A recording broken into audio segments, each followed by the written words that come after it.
We are the... Oh, the Illuminati? The Pentaverate, asshole. The Penta what the fuck? What is this?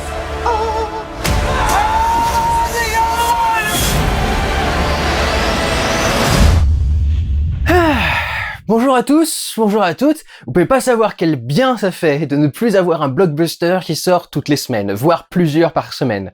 C'est enfin un petit peu plus calme. Cela dit, du coup, il y a des semaines où il y a des choses qui m'intéressent pas beaucoup qui sortent en salle.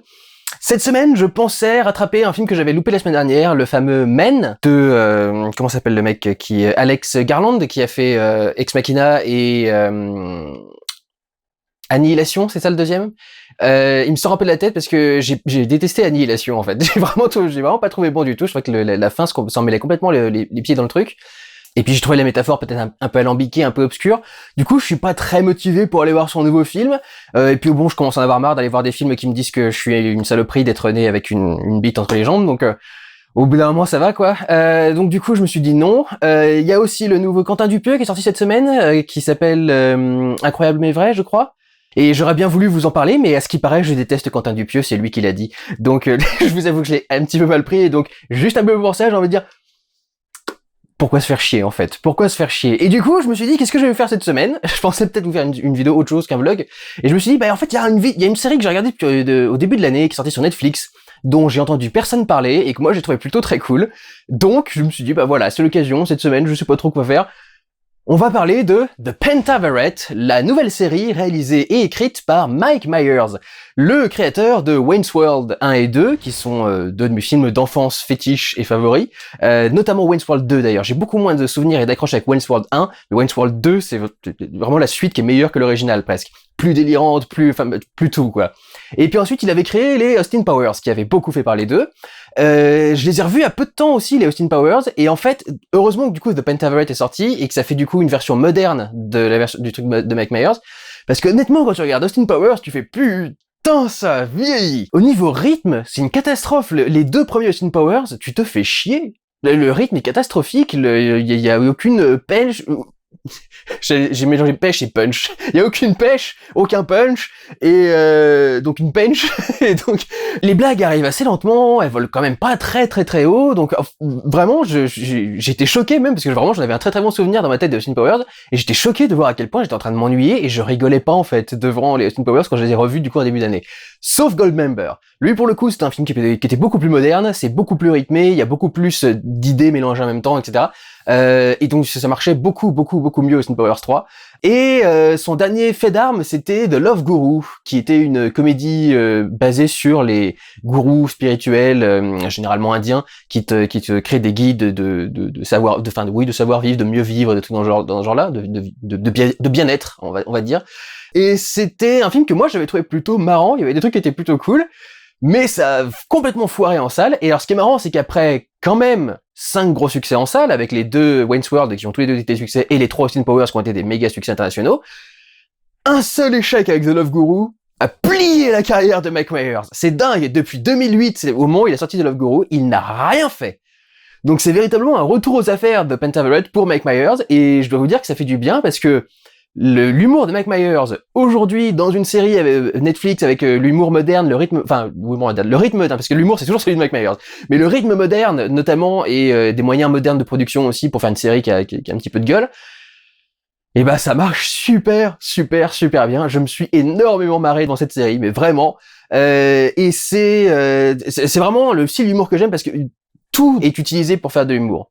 L'histoire de base de The Pentaverate, c'est que, imaginez que dans notre monde, il y ait une société secrète. On part évidemment sur un truc basé sur les théories du complot, mais toute l'idée de la théorie du complot de The Pentaverate, c'est que c'est une société donc secrète, mais gentille. Parce que à chaque fois qu'on fait ce genre de délire, c'est toujours la société qui veut détruire le monde, qui veut contrôler toute l'humanité, etc. Et donc là, il y a quelque chose d'assez rigolo et intéressant à retourner l'idée sur sa tête, en disant, et si en fait c'était un groupe de gentils qui avaient essayé d'œuvrer pour améliorer l'humanité? Évidemment, il va quand même y avoir un truc un peu plus complexe que ça, c'est quand même une histoire de complot, mais c'est l'histoire de base, et le héros qui s'appelle Ken, Scofield? Non, attends. Ken Scarborough est un journaliste canadien qui, avec sa collègue jouée par Lydia West, Riley va se mettre à enquêter. Il vient de se faire virer de sa chaîne et il essaye de trouver un sujet qui est fort, qui le fera revenir sur sa chaîne. Et ils ont trouvé une convention de complotistes. Et donc ils vont à la convention de complotistes pour essayer de trouver un sujet, etc. Et donc ils trouvent le Pentaverate et ils se mettent à enquêter dessus. Et tout ça va être le début pour eux d'une aventure rocambolesque, pendant qu'à côté on suit le Pentaverate et qu'on voit ce qui se passe du coup dans cette société. Ce qui se passe dans le Pentaverate, c'est que normalement ils sont 5. C'est pour ça que ça s'appelle le Pentaverate, parce qu'il y a 5 membres et 5 côtés, du coup. Ils viennent de perdre leur dernier membre au début de la série, ils en cherchent un nouveau. Et il y a pas mal de très bonnes blagues qui ont lieu autour de ça. Il y a tout un tas de références à Matrix, notamment, autour de ce truc-là, où on te propose une pilule, ou on te propose un choix, en tout cas. Et on recherche l'élu aussi, etc. Donc il y a un côté parodie de Matrix, presque un petit peu. Mais grosso modo, c'est avant tout un pastiche des films sur quelqu'un qui enquête sur un complot, sur des histoires de sociétés secrètes et trucs dans ce genre-là. Il y a des tonnes de références à d'autres trucs, mais notamment, ça parle beaucoup d'Eyes Wide Shut, et il y a un homme de main du Pentaverate qui suit souvent les personnages principaux, et à chaque fois que le mec s'approche pour donner sa carte, t'as la musique de Eyes Wide Shut qui débarque au-dessus. Donc, quand tu connais un petit peu, quand t'as un peu de culture cinématographique, tu reconnais la musique, tu fais, ah oui, d'accord, je vois effectivement l'allusion et le truc.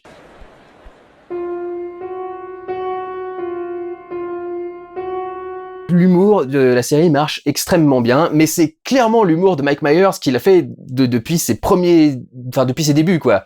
C'est des jeux de mots à tir larigot. Il y a vraiment au moins 5 à 10 blagues par minute dans cette série, quoi. C'est dans chaque épisode. Mais donc, il y a énormément de jeux de mots. Par exemple, pour ceux qui connaissent les jeux de mots habituels de Austin Powers, dans Austin Powers 3, il y a une, 3 ou 2? Ah, je sais plus, 3. Il y a une mannequin russe. Ivan a hump a lot. Il y a que des jeux de mots comme ça dans ce truc-là. Par exemple, ils essaient de se repérer dans la ville et on leur dit de se repérer grâce à un hôtel qui s'appelle The Big Dicks Halfway Inn. Big Dick suffers from gigantism, hence the nickname, and he's always wanted to have a hotel halfway between Toronto and Niagara Falls, you know, halfway in. Donc la grosse bite est à moitié rentrée. Donc il y a que des jeux de mots comme ça. Il y a évidemment beaucoup de phrases complètement débiles. C'est le principe d'avoir des dialogues un peu absurdes. Mais t'as quelqu'un qui s'approche d'une autre personne et qui lui fait: vous avez déjà vu une circoncision? Parce que moi aussi j'en ai vu plusieurs. Et la personne sortant fait: pourquoi? Pourquoi est-ce que vous avez vu ça? Ou sinon il y a un moment où quelqu'un est blessé dans un truc de fête foraine, vous savez, la salle des miroirs où il y a plein de miroirs partout et tu prends le truc, etc. Et il y a quelqu'un qui donc se fait blesser et qui appelle les urgences et qui fait: oui, allô, oui, une ambulance pour la salle des miroirs, s'il vous plaît. Oui, encore, oui. Évidemment, un peu d'humour pipi caca, ça fait partie du registre de Mike Myers. Il y a le truc dans Austin Powers où il boit le truc de mer de gras double et tout le bordel. Enfin, c'est évidemment, il y a ce genre de truc. Alors, je parle de gras double, ça va me faire une transition sympathique pour continuer à aborder tous les trucs. Évidemment, c'est un de ces films où Mike Myers joue plusieurs rôles. C'est un délire qui lui plaît beaucoup, quelque chose qu'il a fait dans plusieurs... La base des Austin Powers, c'est ça, il joue à la fois Austin Powers et le Docteur d'Enfer. Et ensuite, à chaque film, ils ont rajouté un nouveau personnage, jusqu'à arriver à Goldmember ensuite. Et il y avait Gras Double, du coup, qui était dans le deuxième. Il était dans le deuxième Gras Double. Il a ce kiff aussi de jouer plusieurs personnages dans le même truc. Et donc là, il joue les 5 membres du Pentaverate, 4 puisqu'il y en a un du coup qui a disparu, ils en cherchent un nouveau. Il joue le journaliste canadien Ken Scofield ou Scarborough. Il joue encore un ou deux autres personnages. Welcome to Truth Battle. I'm Rex Smith here, sheeple. Here in my studios in Roanoke, Virginia. Et donc il fait du coup des interprétations, des accents qui sont extrêmement différents. Alors il y a beaucoup de choses qui encore une fois reviennent un petit peu de son style habituel. Mais c'est vrai que il les joue extrêmement bien. Et en plus dans la série ça passe extrêmement bien parce que les effets spéciaux sont plutôt bien foutus. Il y a tout un panoramique notamment qui fait le tour complet de la table à laquelle sont assis les 5 membres du Pentaverate. Et donc tu suis la secrétaire qui est en train de marcher derrière. Et pendant que tu tournes, tu vois les 5 membres du Pentaverate, chacun joué par Mike Myers, chacun en train de réagir à ce que dit le personnage exactement à ce moment-là. Donc c'est un bon travail de préparation et de tournage, de mise en scène pour que tout soit bien raccord, synchronisé, que ça fasse des petits trucs intéressants, des petites blagues. Et il y a beaucoup de blagues d'ailleurs sur les acteurs, notamment des acteurs qui se jouent eux-mêmes. C'est un truc qui fait assez souvent aussi, c'est que par exemple, t'avais Austin Powers 1, il fait une soirée amoureuse avec sa copine et à un moment il se tourne vers la caméra et il fait: et mesdames et messieurs, maintenant monsieur Burt Baccarat, et t'as le mec qui est en train de jouer au piano derrière.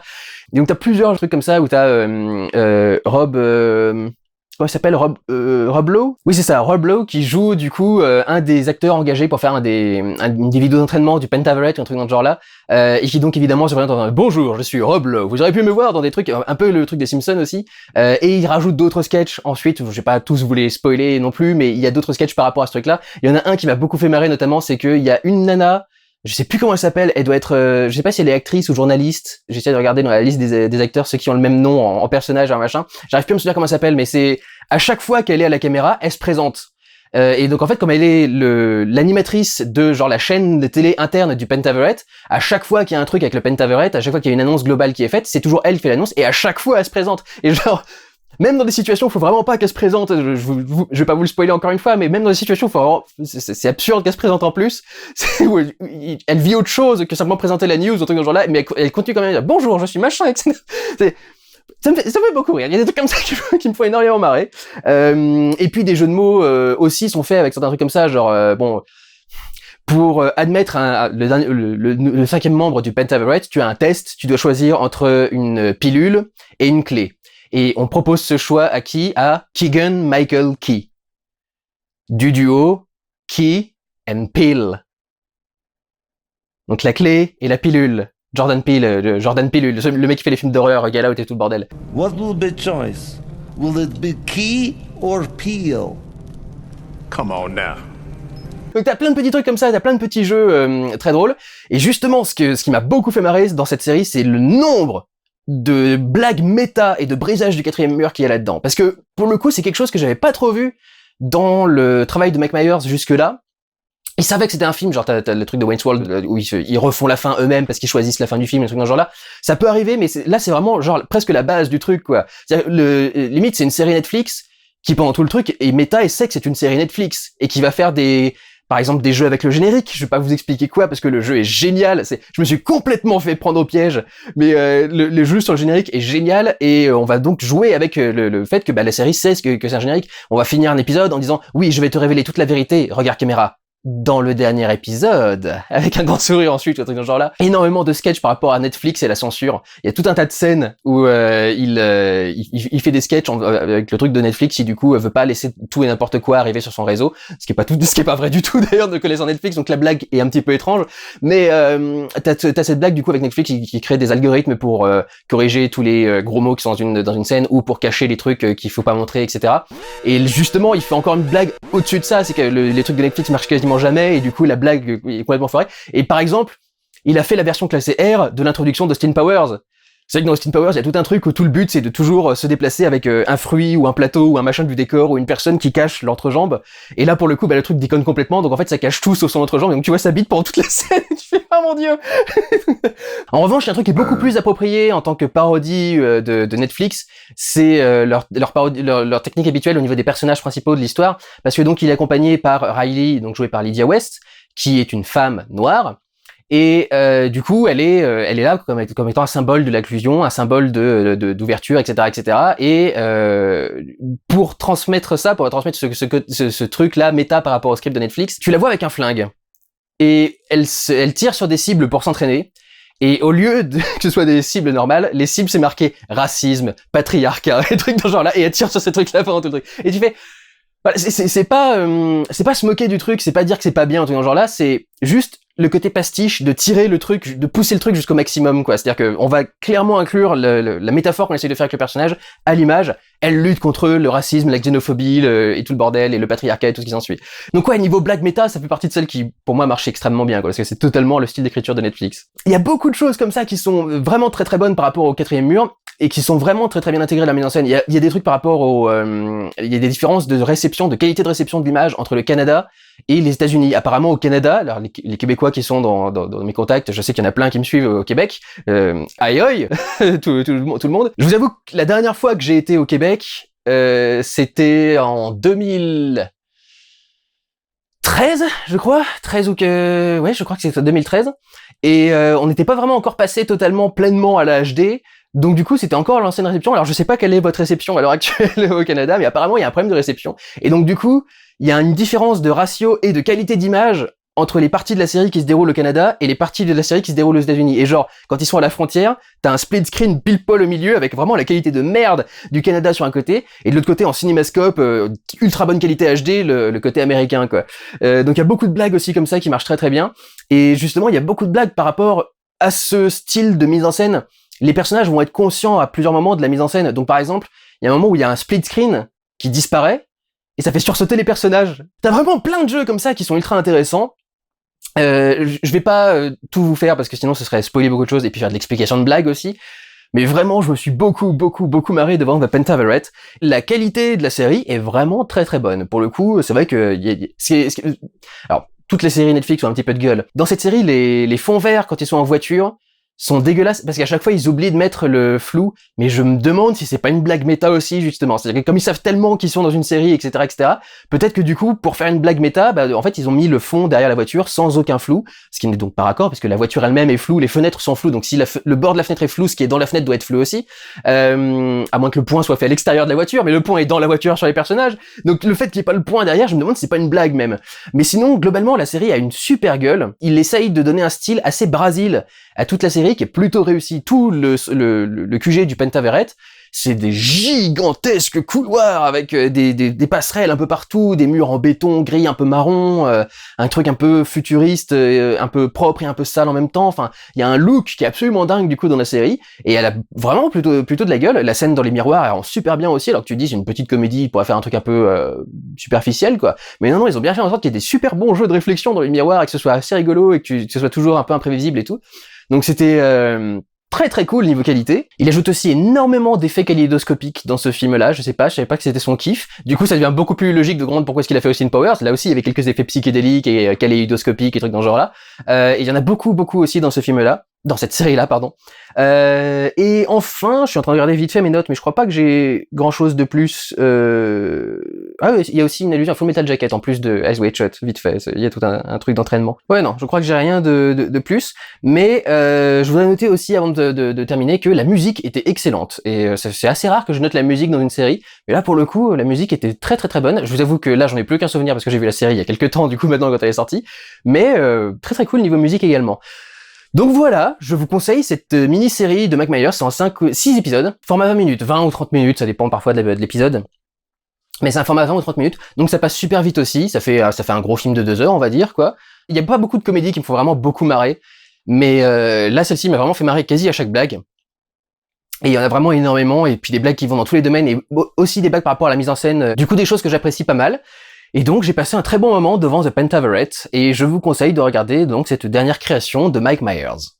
Voilà, à tout hasard, j'en profite au cas où je me dis on sait jamais, c'est un peu ma semaine roue libre.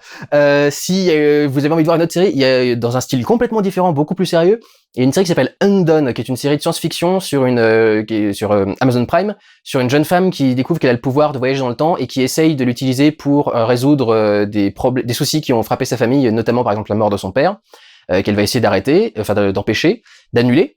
Et c'est filmé en caméra normale, mais il y a un filtre, un peu comme dans Scanner Darkly qui était sorti il y a quelques temps, un filtre pour donner un aspect dessiné à tout ce qui a été filmé face caméra, ce qui permet de s'autoriser beaucoup plus de délire ensuite dans la mise en scène, notamment sur les voyages dans le temps, comment est-ce que tu les représentes, etc. Et de faire une mise en scène un peu plus symbolique et graphique en même temps. Donc, si jamais vous avez envie d'un truc plus sérieux, je peux aussi vous conseiller Undone. Voilà, si jamais vous n'êtes pas intéressé par The Pentaverate. Mais à mon sens, voilà, si vous avez envie de passer un petit moment sympathique pendant cette grosse semaine chaude, comme vous pouvez le voir, je vous conseille de regarder The Pentaverate pendant que moi je vais aller m'éponger. Prenez soin de vous, allez voir des films, ciao.